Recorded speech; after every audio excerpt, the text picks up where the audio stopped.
Hello, everyone. My name is Dilhara. I'm your caring pharmacist and host for today's session. Thank you so much for joining us in this live stream today. Before we even went live, there were so many people commenting already in the comment box.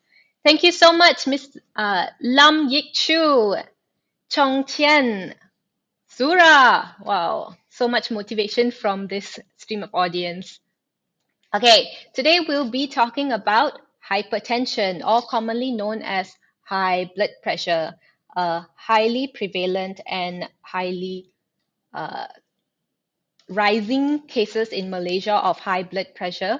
But don't be glum because today, to enlighten you on how you could manage, how you could control, and how you could take charge of your blood pressure, today we'll be talking with a specialist. He is from Sunway Medical Centre. But before we get on to that, I would just like to say hi to everyone who has joined us today. Thank you so much for commenting. I see Aliza. Hi, she says hi from Sarawak.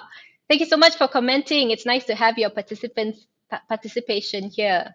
If you have any loved ones, any friends or family who could benefit from the session today, we are going to talk about hypertension.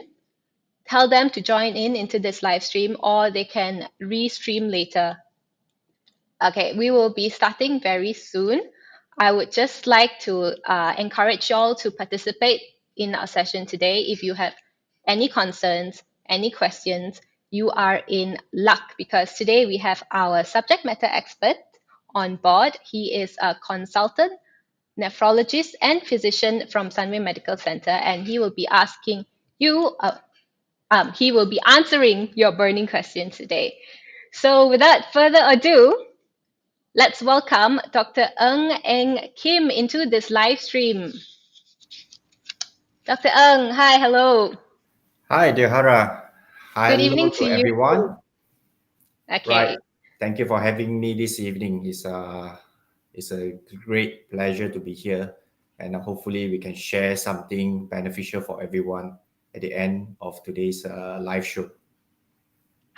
We have so many participants already saying hi. Hi, Dr. Eng.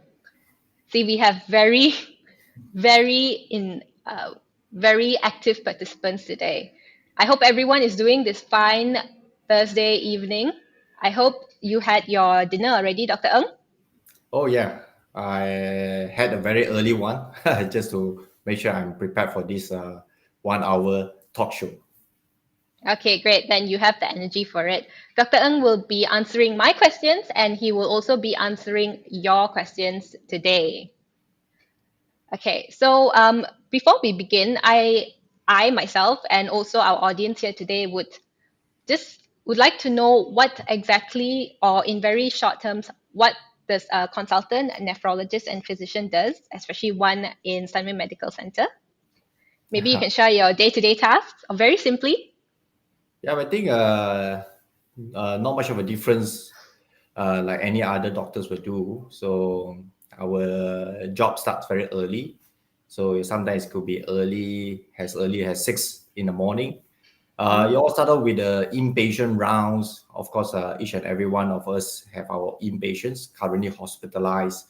We need to drop by and see them before we can kickstart our clinics, which is essentially tendered to all the outpatients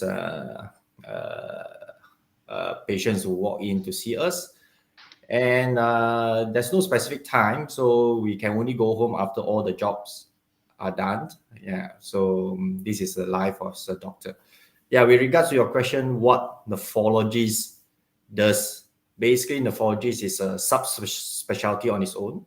You can call us the kidney physician. Yeah, so, and we also take care of a whole lots of internal medicine issues. So it could be as simple as high blood pressure, diabetes, and some lungs infection. From time to time, we have patients that walk in to seek consultation on that matter. And for those who need additional opinions specifically to the kidneys, then they will look specifically for nephrologists. Yeah. That's very interesting. So it all starts with communication first. Communicate with your patients first and then get down to brass tacks. Yep. It's all very interesting. In fact, I didn't know that myself either. This is learning session for me and as well for our audience today. Okay, so before we begin, also I'd like to invite everyone to stay tuned right to the very end because today we'll be having a giveaway for three lucky winners. Three lucky winners will be walking away with three with 50 ringgit cash voucher, carrying cash voucher each if they manage to answer a question correctly. So later I'll be revealing the question. And in your answer, also, you will have to tag three people, three Facebook friends, and then you have to share the CARiNG live stream right now, and then you will be eligible to participate. Okay, so I would like to remind everyone that today we'll be talking about how you could measure, how you could control and take charge of your blood pressure. Today we'll be with our very special consultant nephrologist from Sunway Medical Centre. And let's get on to brass tacks. We will want to introduce our first question, which is about how hypertension is perceived. So the common knowledge may be that hypertension is just perceived as one thing, and that it is just an increase in blood pressure. But we know it's not just that. We would like to understand first how alarming is this hypertension and how prevalent it is in Malaysia, and why should people take hypertension seriously?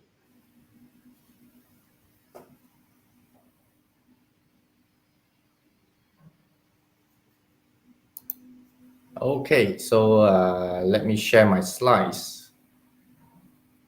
Okay, while you do that, there are already a few questions, Yep. but I will be selecting only the relevant few to reveal later, and then we will further delve into the questions. But let's first hear from Dr. Eng about the disease burden of hypertension.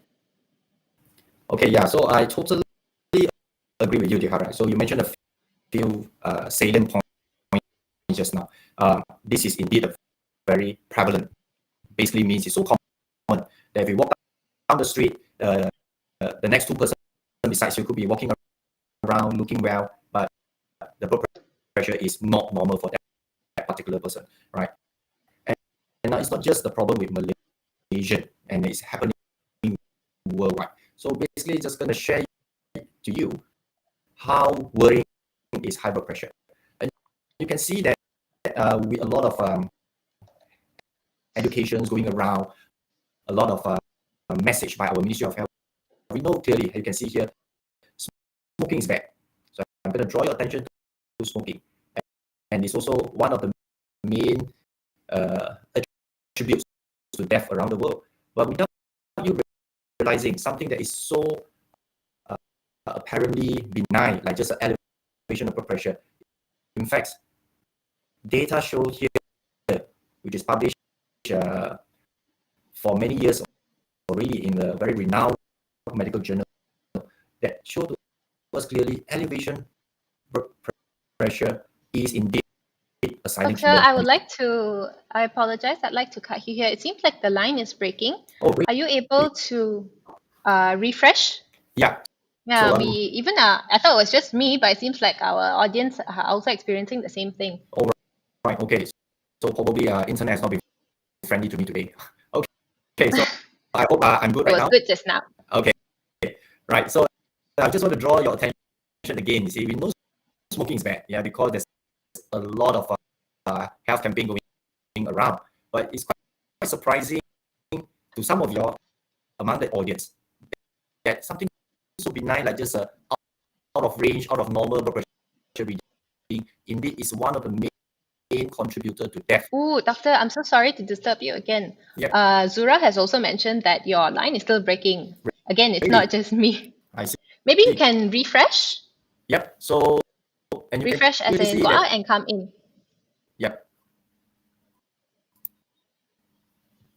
So, how's it right now? Can you still hear me? Ooh, still not clearly? good.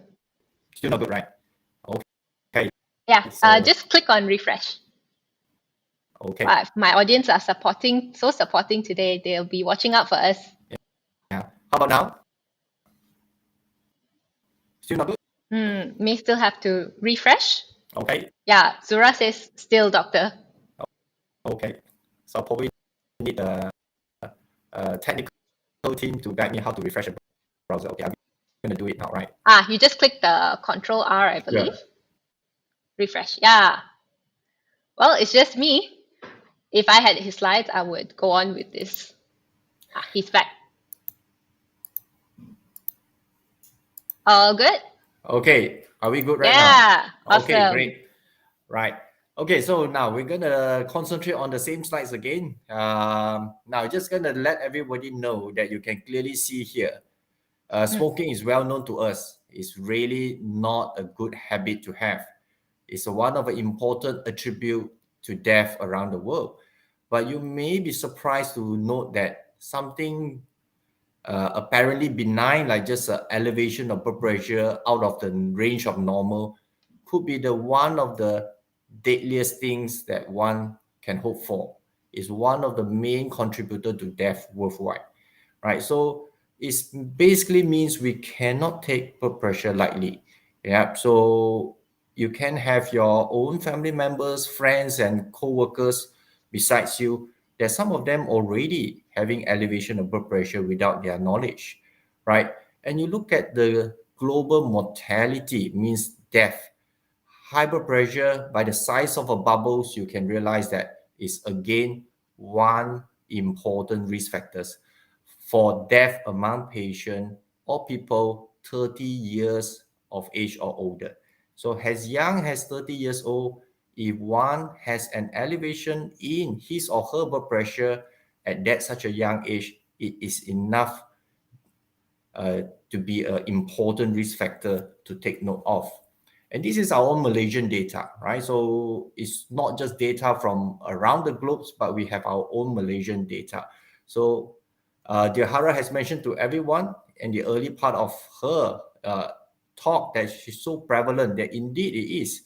And even though we know majority of our patients with high blood pressure falls into this age group of 40 to 60 years old, but it's quite surprising to note that someone as young as 15 to 19 years old, there's already a small percentage of them having high blood pressure, right? So this is so-called young productive age group, yeah, still in their early teens, and yet if they get ignored at this age, they potentially, by the time they reach the age of 30, they are already developing multiple complications in relationship with an elevated blood pressure, right? And this is the data I'm going to show to everyone. Yeah, this is basically the data of our Malaysian dialysis patients registry. And you can see elevation of blood pressure attribute to 11% has the primary cause of kidney failure in Malaysia, right? Of course, diabetes is still the number one reason, but high blood pressure is not benign on its own, right? So, and this is what I get out. I get it out from our local newspaper. We are facing a lot of patients on dialysis. I can see this chart over here, and it's increasing at a very exponential rate to the level that we start to get worried. There will be a point whereby Malaysians will face financial difficulty, not having enough fund to sustain their outpatient dialysis. Right. So, Dilhara, so I hope these few slides itself is enough to bring upon the awareness that we need to start to pay attention to high blood pressure. Yes, it seems very alarming indeed. I hope more are convinced today and more understand that they need to act very quickly in response to even the slightest high blood pressure, as you mentioned just now. We already have a question just now by Zura, I believe. She asked what feels like high blood pressure. I believe this is in response to what you said earlier, that in between the age of 15 to 19, there is already a small percentage of people in Malaysia who already have a slight increase in blood pressure. So one of our viewers has asked, what feels like high blood pressure in that sense? Yeah. Unfortunately, most of our hypertensive patients, they are asymptomatic. Basically, they don't feel anything, right? They don't feel anything unwell about themselves, right? So our message to our primary care colleagues, means our family doctors around town, is that at any given opportunity, they might be seeing patients that come and see them because they have a sprain on their ankle. They might be seeing patients that coming in for some cough and cold. If possible, always grab the opportunity and try to measure their blood pressure within their clinics. So that probably will be the first given opportunity for them to pick up someone who apparently well but already have a alarming blood pressure reading, right? So for those who have symptoms, let's say they feel unwell, they have early morning headaches, or after a long day work, they feel the head is pounding hard.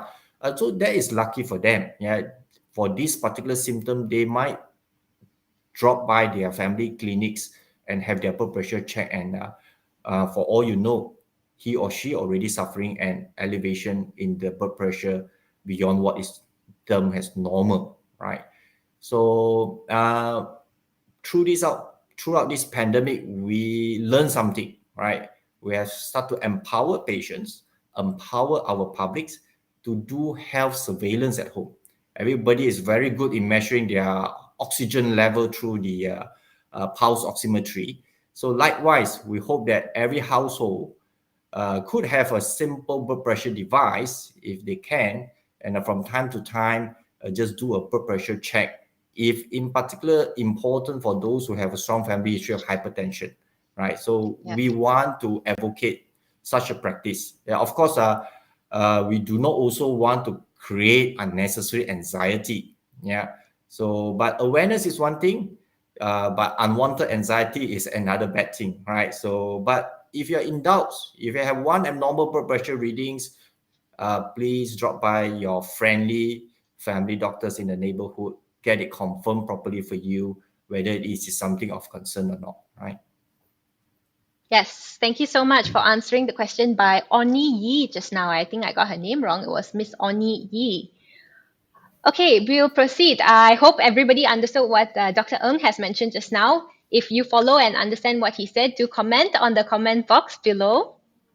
And we'd like to see maybe you had your own experience of underestimating your high blood pressure or the severity of it. If you'd like to share any experience, you can also comment that. We really do appreciate your participants. Okay, it seems like more viewers are joining in today. Thank you so much, everybody, for joining in. Again, today we are with consultant nephrologist Dr. Eng from Sunway Medical Centre. We'll be discussing about how we could measure, control, and take charge of your high blood pressure. Right, we are moving on to the following question because Dr. Eng has answered the question earlier, the two questions earlier, very, very well. Okay, we know that we should take our blood pressure reading as you have mentioned just now. We need to do it as frequently as possible. The blood pressure reading, as we all understand, involves three key readings, right? So it's the top value, which is the systolic, the bottom value, which is the diastolic, and then there's also the heart rate. Can you kindly explain more about what could be the ideal blood pressure reading? Okay, sure, definitely. So for that, I'll bring you back to some of my slides here, right? Okay. So, well, as you can see that all the professional bodies, the medical society, who are having the authority in guiding all healthcare professionals on the management of hypertension, they will update their guidelines from time to time on an average 3 to 5 yearly. All right. So, and ideal blood pressure reading has always been a moving goalpost, right? So, just gonna bring you a little bit back into uh, the history of hypertension.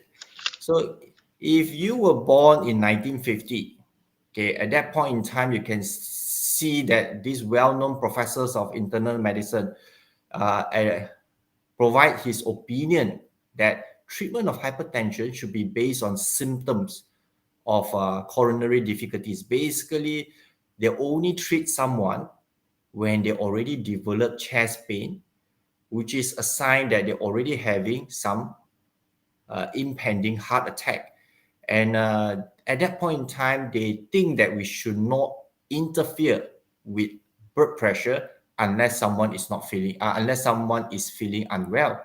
And it's also the same message that's been coined at that point in time, that blood pressure is actually benign. It's supposed to go higher as you age, and we should not simply meddle with it. We should not give medications. And hence, at that point in time, they have this term called benign essential hypertension.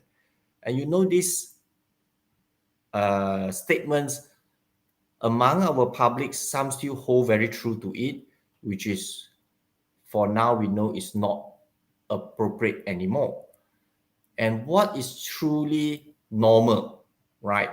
You can see here, if someone is having a blood pressure reading of between systolic 120 to 129 and diastolic of 80 to 84, this is what we term as normal. And why there's something called systolic, why there's something called diastolic? This is the blood pressure reading when the heart pumps the blood out from the heart chamber. And this is the blood pressure reading when the heart relaxes to allow blood flowing back to the heart chamber. So when we interpret blood pressure, there's always two readings, right? So in simple layman, they call it the top blood pressure, the bottom blood pressure, right? Of course, in your home blood pressure monitoring device, you will see three readings popping out. The first line is always the systolic blood pressure. The second line is always the diastolic blood pressure. And the third reading is referring to the heartbeat, right? So, of course, if you have a blood pressure lesser than 120 or 80, we say this is optimal. And there's also a term called high normal, which is someone who have a blood pressure in this range should start to pay attention already. Because once you're in high normal, it basically means if you continue to ignore your general health, you can easily just skip into the range of grade 1 hypertension, which is basically defined as systolic blood pressure more than 140, diastolic blood pressure more than 90, right? So this is important numbers for you to remember. If you have continuous daily readings at home that is always more than 140 systolic and diastolic is more than 90, is the first warning or first reminder for you to drop by your family doctor's clinic to have it verified whether you are qualified enough to be called a patient with hypertension, right? So, okay, so before I jump into that, I probably will just go back to Dilhara and see any other doubts from our listener today. Yes, I would actually like to point out two things that you had said because I believe that this could be very beneficial for our audience to know. The first thing you mentioned just now, there were two readings, the diastolic and the systolic, which is the top half. You mentioned also just now what this systolic means and what the diastolic means. Can we have you repeat the same thing? Because I think this is really valuable information. Yeah. So blood pressure reading should not be interpreted with just a single reading. Yeah, it always be interpreted as two readings. Yeah. One is when the heart pumps the blood out, you will have first measure of a blood pressure reading. We call it systolic. So the Yes. second reading is when the heart is relaxing, the blood is flowing back to the chamber. There will be another reading. And Yes. constantly we've been asked, which one is more important, doctor? The top one or the bottom one? So from what I just shared with you, both are important, right? So both has its potential to cause trouble in your system if they are abnormal, right? So we should pay attention to both readings, right? Not just single blood pressure readings, right? Yes, and I would also like to know if the systolic, if there's a problem with the systolic, could it just mean one thing or it could mean multiple things? And if there's a problem with the diastolic, could it mean one thing or many possible things could happen? Because we don't want our audience to just interpret one thing from a wrong reading? Oh yeah, okay. So of course, blood pressure is something very dynamic, just like your share market Mm, index.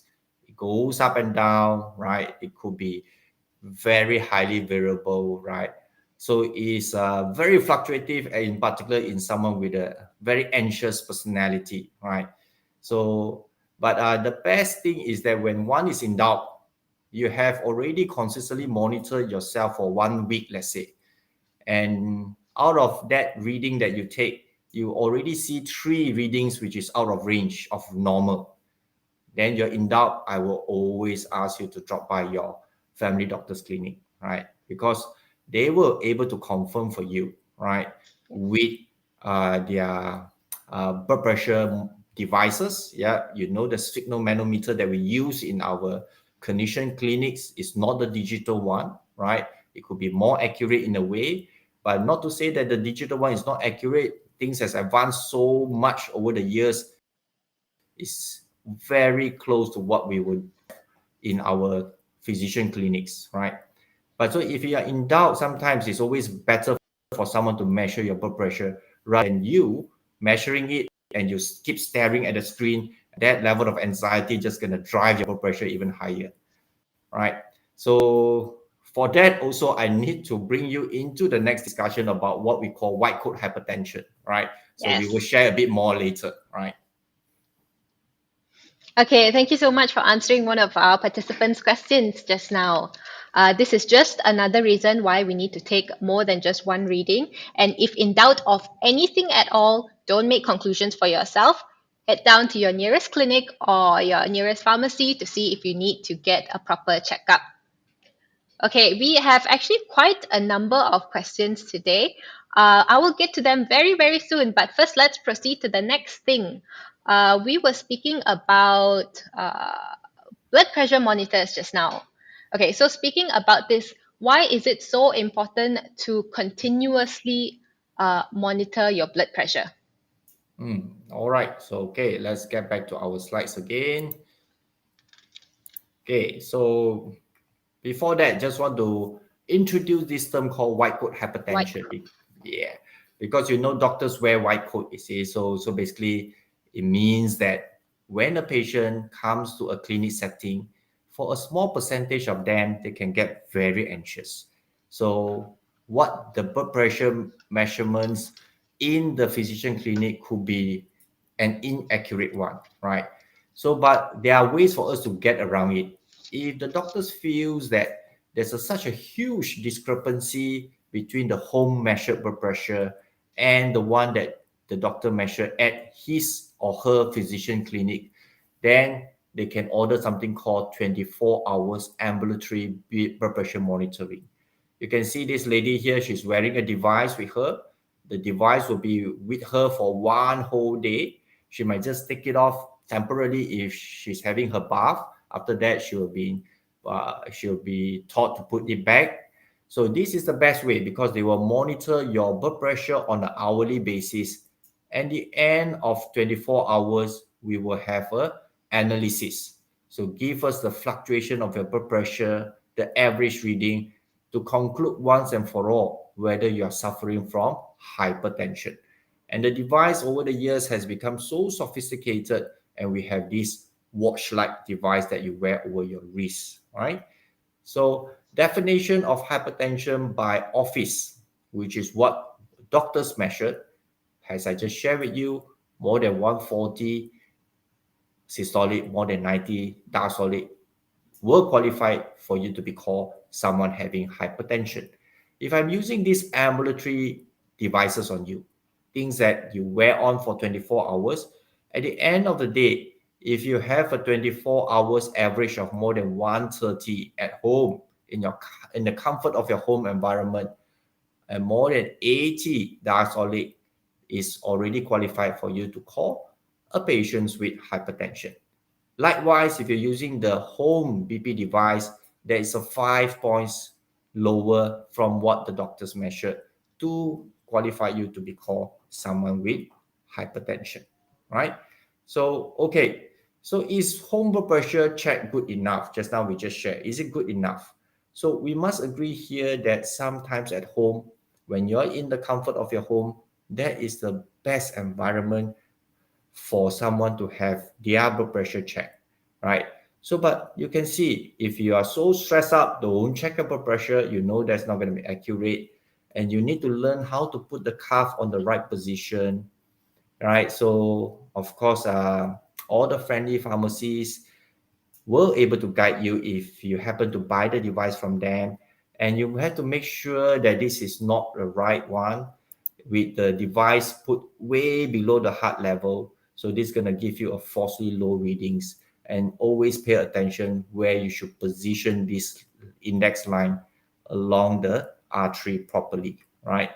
So choose the right blood pressure monitor, all right? You should have a table which is going to put your arm well rested, not moving it, so that the device over here will be almost at your heart level. And you should sit down comfortably. Your feet should be firmly on the ground, not to choose a chair which is way too high and your feet are dangling. That won't give you a good reading. Make sure the cuff is properly fitted. So, of course, if you buy the devices from your friendly neighborhood pharmacy, they will teach you how to fit the cuff on, make sure it's not too tight. And please take note of where to position the index line properly, and make sure you get a clinically validated machine and not something which is only for the sake of the price, is appear cheap, affordable, you buy without paying attention whether this is clinically tested and approved for, right? Okay, so I'm gonna skip here. Often being asked, what is the best time for someone to measure the blood pressure? All right, so of course, I just mentioned to your blood pressure fluctuate according to hours of the day, right? So what could be the best way for you to measure your blood pressure? I will always say that once upon waking up, right, even in a clinical setting, when we do clinical trials involving patients with hyperpressure, we will also measure their blood pressure in the morning. So after your busy morning chores, you calm yourself down, have a good 5 to 10 minutes rest near the dining table where your device are there, right? So before 10 o'clock in the morning is just the best moment for you to measure your blood pressure. And if you're using a digital device, I often ask my patient that you should at least take 3 readings. So when you press for the first time, the first reading is never accurate. Yeah, let it get for about a minute, press for the second time, and get for another 1 minute, press for the third time. So take the average of the second and the third readings. Then you get your best ideal readings for that day, right? So if you can, try to do a continuous 3 days reading around the morning, and then at the end of that 3 days you are able to conclude whether your blood pressure from your home BP device is less than 135 systolic, less than 85 diastolic, for the guidelines to say that you're not a hypertensive patient, right? Okay, thank you so much for explaining, Doctor. He has highlighted why it's absolutely important to continuously monitor your blood pressure. So, yes, that would mean getting one blood pressure, a very good blood pressure, keep it at home, and regularly check, especially for your loved ones who you suspect there could be a risk of high blood pressure. Continuously check for 3 days of the week. Am I right, Doctor? You mentioned 3 days of the week. Yep, 3 days of the week, and before you conclude it. But if you have one reading which is scarily high, 180 systolic, 100 diastolic, I would strongly encourage you to rush to your nearby clinics. Yeah. Okay. So we will say that that is way too high, right? So worrying readings is always a systolic more than 160 and the diastolic more than 100, right? Okay. So we will say that you better don't wait for another day, right? So get yourself to the nearby clinic, especially when you're also feeling not well that particular day. Yeah, you probably wake up with some headaches, you feel your whole body is a bit tired, you're a bit lethargic. Then yes, please drop by the clinic to get it confirmed whether you're already having a dangerously high blood pressure reading. Yeah. Okay, so those are the alarming symptoms of high blood pressure where you need to rush over to the emergency department to get it checked out properly. I would like to bring up Carney Khoo's question. This is a little out of topic, but still concerning us today because we are talking about high blood pressure. She is concerned. Her question is if someone who always has low blood pressure is what is the reading that you have to pay attention to. So she would like to ask what is low blood pressure reading. Good. Right. Now, if using your home device, if you check your blood pressure and it showed up very low, low can be how low? It could be just systolic 90, 95 maybe, and your diastolic could be just 55, 60, right? And we often see this amongst young lady, a teen built young lady. You tend to have this blood pressure, right? So the next thing you have to ask yourself, are you feeling unwell? Is that upon changing posture, like you are sitting right now, and upon standing up, you feel that you have some giddy spells, or you feel that you're tired, you can't even bring yourself to walk up a flight of stairs, then yes, I would say that, well, with the low blood pressure reading and you yourself feeling unwell, then that means, yes, this is indeed a low blood pressure reading that you need to quickly get a medical attention. But if you are just a 45 kilo teen young lady, and you say my blood pressure every time when I use the device that my dad been using, and I measure my reading is only systolic 91, diastolic 50, but I feel perfectly well. I can go out the house and do an hour of jogging and nothing happened to me. Then I'll say that that's perfectly well, right? So, okay. So, yes, low blood pressure very extremely low with symptom is something of concern, right? But low blood pressure reading, especially among ladies, teen build, we will say that not to worry if you are feeling perfectly well, right? But if you're in doubt, of course, we don't want you to be a doctor. We don't want you to be a Dr. Google and you Google here and there to look for the answer. Please drop by and get a medical advice, right? So your doctor will be able to convince you that you're perfectly well and do not need to worry about that.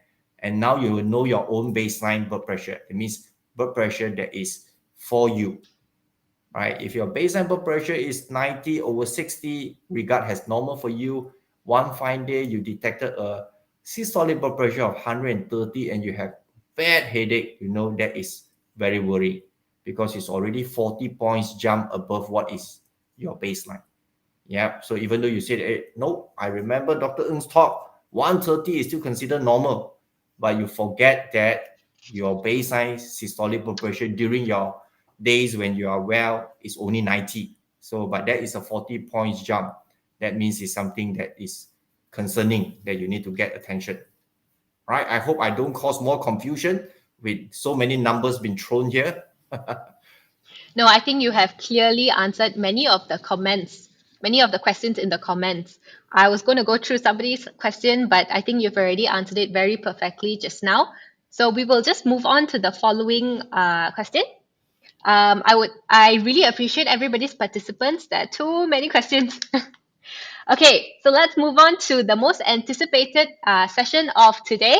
It is the giveaway session. I'm going to be revealing the question very, very soon. Remember, once the question is revealed, you would have to comment your answer in the comment box below, and 3 lucky audience with the correct answer will be walking away with 50 ringgit CARiNG Cash Vouchers.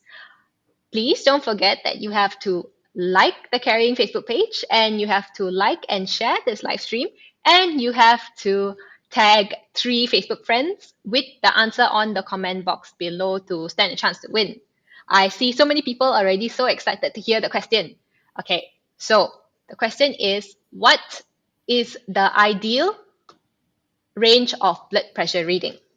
I repeat the question that can get you a chance to win a 50 ringgit CARiNG Cash Voucher is, what is the ideal range of blood pressure reading?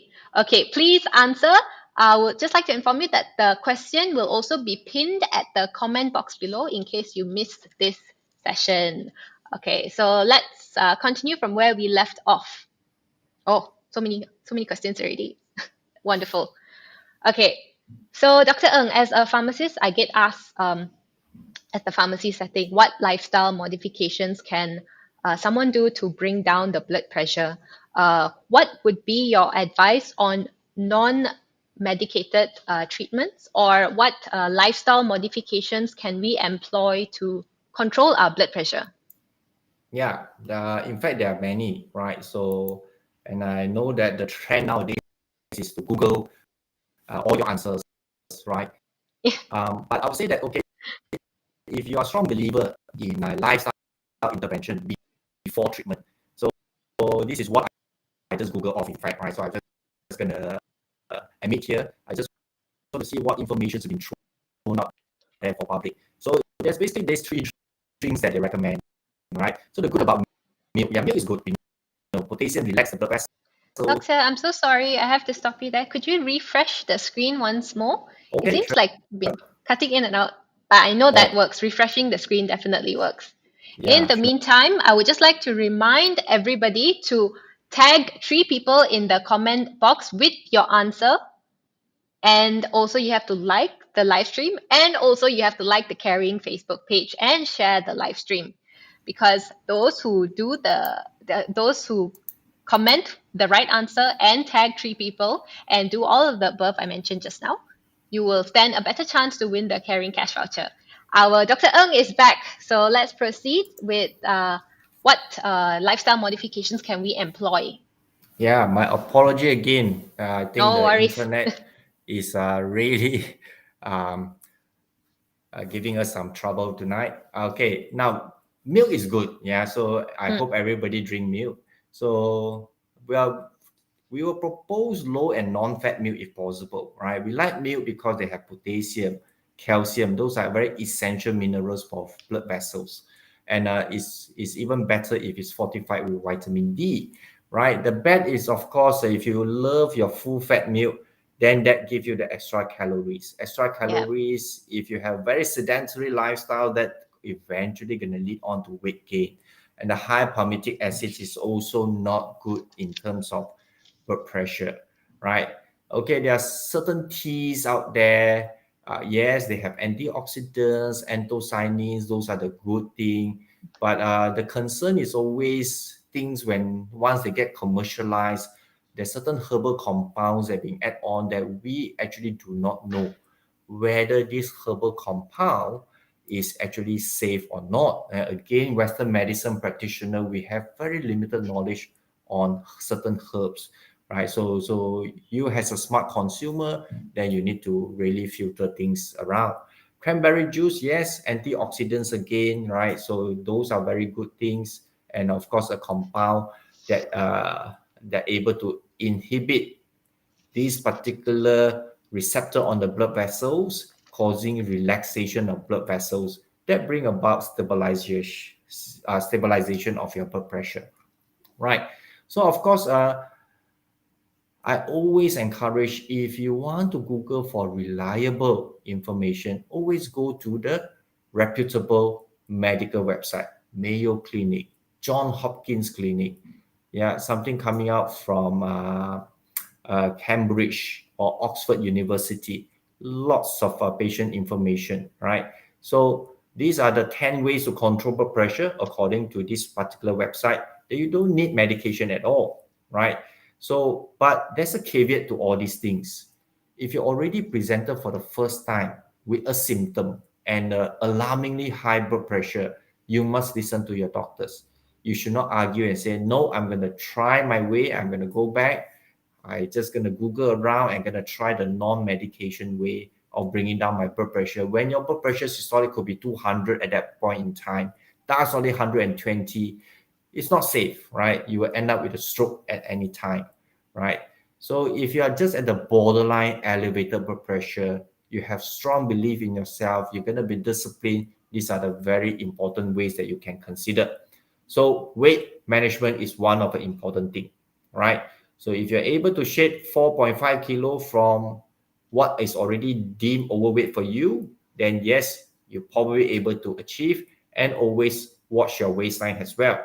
So Asian limit for men is 90 cm, ladies 80 cm to be regarded as healthy waistline, right? So lose weight, then you try to exercise regularly, because when you exercise, all the blood circulation over the muscles will open up nicely. That is a very effective way of stabilizing your blood pressure. So what is being recommended, at least if you can, most days of the week, target 30 minutes. And study has shown that if you regularly exercise, you're able to drop your blood pressure by 4 to 9 millimeter mercury. Yeah, you could be at the borderline. Let's say you have a systolic blood pressure of 145. By shading 6 millimeter mercury, you are back to what we call acceptable normal, right? So few exercise, I always encourage my patient to choose what they love to do. Not just because you hear someone going for cycling and you say, oh, cycling is the exercise for me. No, do whatever you enjoy to. Any exercise is good as long as you keep yourself active. Right, healthy diet for sure. Right, so this is an important diet that been tested in a true clinical trials fashion. Right, whole grains, fruits, vegetables, low-fat dairy products, and please reduce on saturated fat and cholesterol, what we call DASH diet. Right, so all are natural ingredients and compounds, right? It's very effective. It can bring down your blood pressure. During the clinical trial, they showed and proved to us it can bring down all the way by 14 millimeter mercury, right? Moving on from here, salt is definitely important, right? We should listen to our grandmas and mother that from their own experience those days, they would say that don't take too salty, right? Salt is bad for your health. It's indeed true, right? So I think Malaysian on average, we take more than that. Yeah, easily we will take about 8 grams of salt in our day-to-day diet. So if you are true in your effort reducing your blood pressure, please keep your salt to less than 2 grams, right? So it's very easy. Just look at the food labels. Probably you want to choose the fresh produce, avoid processed food. And when the meal is being cooked in a healthy manner, restrain yourself from adding salt or seasoning on top of it, right? Okay. So ideal salt intake is still just about 1 teaspoon or maybe just 1 pinch of it, all right? And if those among our audience today, you love your alcohol, well, it can be good and bad. I would say that healthy way of drinking, probably this is just what being allowed in the day, in 1 day basis, right? Small amount is fine, but if you binge drink, definitely you're going to elevate your blood pressure, right? So 1 unit of alcohol is measured by maybe half a glass of wine, 1 can of beer, just 1 shot of hard liquor, right? Nothing more than that, right? So the next 5 tips is here. If you're a smoker, please consider to quit smoking. Caffeine are not an evil thing here, just that if you're a habitual coffee drinker, you can carry on drink your coffee. Yeah, it will only have very little effect on your blood pressure. But you are never a person who drink coffee. Don't start one if you know Yeah, you're don't start. already having borderline blood pressure, right?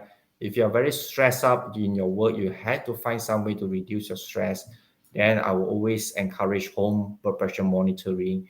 In doubts of some abnormal readings, always visit your doctors nearby.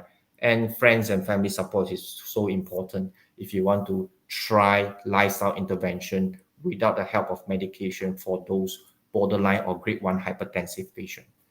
Right, so probably I'm gonna pause a little bit here and we'll get back to Dilhara and see any burning questions or any clarification our audience want from me. That's amazing. That was so much being shared just now.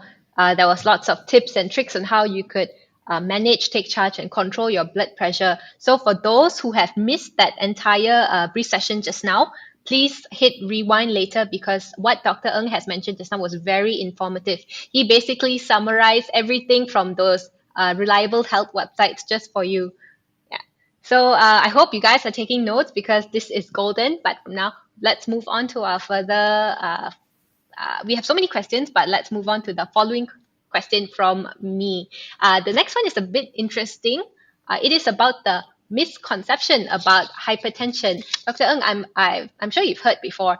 Some people have mentioned this misconception that once you start on blood pressure medication, there's no you turning back. There's no ghostan.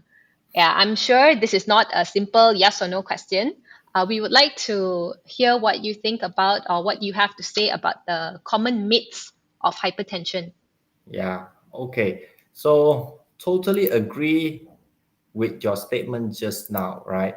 Yeah, I would say that 95% of patients, when you already had a confirmed uh, elevation in your blood pressure out of range, and your doctor has initiated you on blood pressure lowering medication, very likely you will stay on it for very long, and in fact lifelong, Doctor, so sorry I to would say. cut you again. Can you just quickly refresh once more?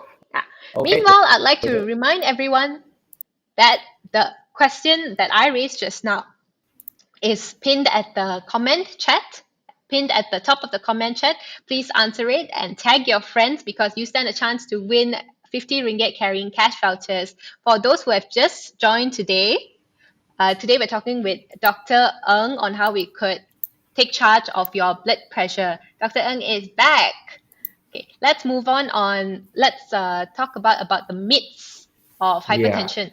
So we just discussed about no U-turning upon initiation of blood pressure lowering medication. Yeah, in fact, Yeah. you could be right in 90% of the situation, right? So because once the blood pressure is well controlled with single blood pressure lowering medication, very likely your doctor will be very hesitant to take you off it. Yeah. So, but because my personal opinion is this, and we must acknowledge that we are getting very overweight as a Wow. society, right? So if you are overweight and you've been diagnosed to have hyperpressure at a very young age, I just share with you in a very early part of my presentation, the most prevalent age group to have hyperpressure could be 45 years or older onwards. But if you're less than 40 years old, you're overweight and you're on two blood pressure lowering medication for your blood pressure control.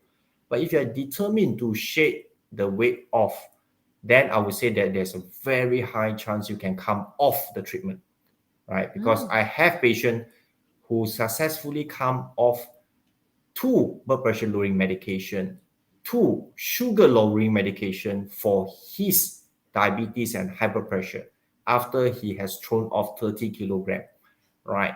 So very determined gentleman. He said that I'm gonna off pills. I'm gonna prove to you in the next 2 years I'm able to do it. And true enough, right? So all right. So it's Amazing. not say no U-turning, but you need to be very determined, right? Okay. So moving on from here, we probably gonna share some myth. Can hyperpressure be cured, right? Or I would say vast majority of our population still think hyperpressure can be cured. So they will take blood pressure lowering medication for 3 months. Once they're happy with their blood pressure medication, blood pressure readings at home, they will stop. Then suddenly 6 months later, they realize that it bounced back, they will be back on pills. So all this roller coaster journey in your blood pressure, I will warn you, is not a healthy thing for your internal organs. When I talk about internal organs, we are basically referring to your heart, your kidney, and the blood vessels in the brain, right? So blood pressure lowering medication are bad for my kidneys. Yeah, I get it a lot of time, right? So basically, I just want to tell everybody the blood pressure lowering medication that we have today are all well tested in a controlled clinical trials environment. They are around not just for 1 or 2 years, they are around for decades, right? Blood pressure lowering to a normal ideal reading is protective for your kidney. The medicines won't kill one's kidney. Why someone with hyperpressure ended up with end-stage kidney failure requiring dialysis is because despite them taking 20 years of blood pressure lowering medication, they never able to get their blood pressure reading down to ideal. So when you fail to get the ideal blood pressure reading with that medication, it means that you won't get protected, right? The focus of treatment must get the blood pressure down to the ideal reading, right? So, and one more important thing is that yes, we acknowledge age is an important determinant of slow rising blood pressure, right? So for the extreme age group, right, age 75 or older, yes, sometimes we allow slightly higher blood pressure reading to be regarded as normal. And I said so, referring to systolic blood pressure not more than 150, diastolic blood pressure still not more than 90. So at the end Right. of the talk today, I'll share with you why in elderly with elevation of blood pressure is still important for us to pay attention to it, right? Okay, so I'm gonna bring this back again, right? I show you something like this very early in my presentation, and this is the same study repeated 14 years later.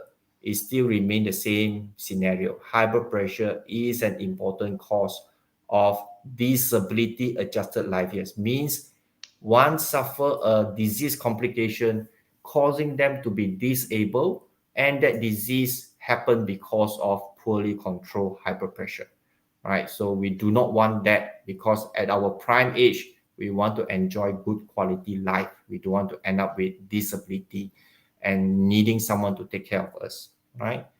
Okay, so I just share with you, age is important. Yeah, at the extreme Yeah. age of 70 to 79, you know that the blood pressure will slowly rise with them. But if you have a difference of 20 millimeter mercury of systolic blood pressure, the study show that you have twofold risk of dying because of a stroke, right? Mm. So it's still not a normal phenomenon for elderly to have high blood pressure, right? We still need to evaluate their risk, but we always bring down their blood pressure very slowly. So we don't want to drop their blood pressure too fast, causing giddy spells and resulted in them having a fall. And that is equally bad as well. But we cannot allow them to walk around with a systolic blood pressure of 170, 180, and say that that's normal, right? Okay, so a quick facts about the kidney before we go into more detail. Probably gonna go back to Dilhara again and see any questions from our audience. That there's a couple of questions asking about the kidney, and this I believe leads me to my next question. I believe you had tackled the myths about hypertension very well, and now we'd like to know how high blood pressure, or rather long-term high blood pressure, could affect the kidney. So there's a couple of questions on how we could manage blood pressure and what is the link between hypertension and kidney diseases. And this is for our lovely listeners today. Sure. All right. Okay, just introduce to everyone. If you do not know your kidney, that this is your kidney, just a palm-sized bean-shaped organ, right? And you, everybody have two kidneys, right? They are very efficient filter. In fact, you can see that their main job is to filter products that's supposed to be excreted in the form of urine. Urine will get collected in the bladder as a reservoir and to be passed Doctor, out. I'm so sorry to disturb you once more. Yep. Yeah, you know the routine. I know the routine. Very Yes. quickly, very quickly. No worries. Okay, I'd like to address our audience. This is our final question, and it is the most important question because this is regards to hypertension and the kidney. How hypertension, chronic hypertension, can cause kidney issues. Let's allow our Dr. Eng to proceed.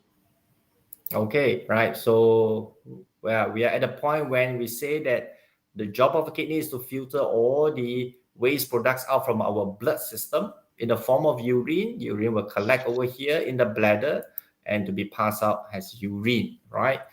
Okay, now it's so efficient that every minute, yeah, you can see that 20% of your blood get filtered out. So in a day, this is what the kidney is doing for you. They filter almost 180 liter of load, right? But that doesn't mean you pass out 180 liter of urine. You know that you won't do that, right? Because they will filter all these loads and reabsorb what is important for us and pass out all the waste products, right?